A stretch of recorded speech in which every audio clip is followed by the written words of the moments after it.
Welcome to my kitchen. I'm Karen Osborne, and today I'm going to make fudge cherry burst for Valentine's Day. This recipe is pretty simple. It's divided into 3 components. First, we're going to color our coconut. Then we're going to make a brownie dough. And then we're going to make a hard chocolate coating. So let's get started. We're going to color this coconut with beet juice today. I've done it with raspberries, taken dried raspberries and powdered them in the coffee grinder.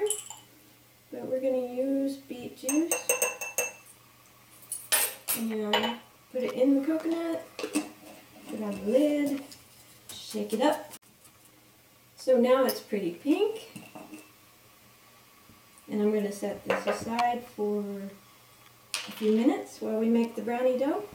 I'm going to put the walnuts and the salt in the food processor and grind it to a powder. When you're working with nuts, you want to be careful not to over-process it because the oils will start separating from the nuts and it will become butter. So I'm just going to process it to a powder. Now it's a pretty fine powder. And I'm going to add the dates and just process it until it begins to stick together.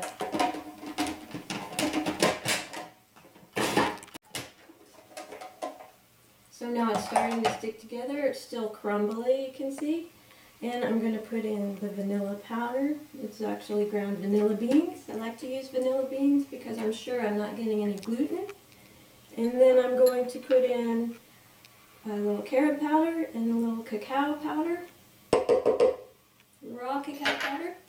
The carob powder is sweeter, the cacao powder is a little bitter. So using both, you get that chocolate flavor from the cacao powder, but it's not so strong by using the carob.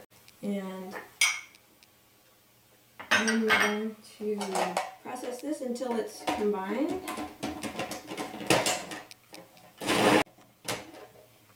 Now it's combined, it's looking like a brownie dough.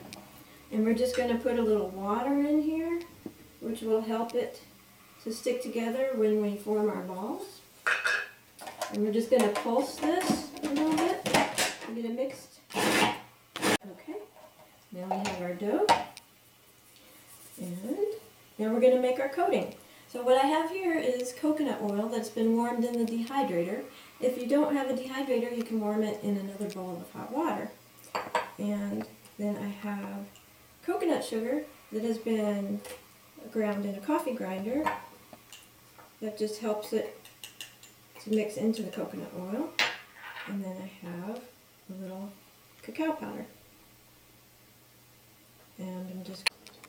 So now it's pretty smooth. And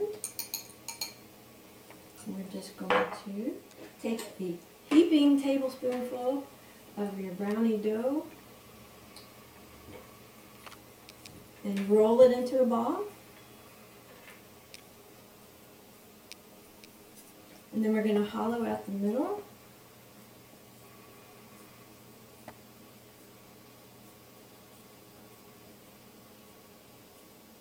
And drop a cherry on the inside. And these cherries I dehydrated in the dehydrator for about half an hour. You don't have to do that. You can just drain them, thaw them out on a paper towel, and close the hole, making the ball. Then we're going to dip it in our coating. And I would keep one hand for the messy chocolate coating, and then we're going to drop it in our jar of colored coconut and use the other hand to get it out. So when you repeat this process, you have one chocolate hand and one coconut hand. And what you have is a delicious brownie covered cherry with that hard chocolate coating on the outside. When you have this in the refrigerator, the coconut oil gets hard and it just bursts in your mouth. These are delicious. So go to HotRawChef-Karen to vote for me. Don't forget, do it now. That's HotRawChef-Karen to cast your People's Choice vote for me, Karen Osborne.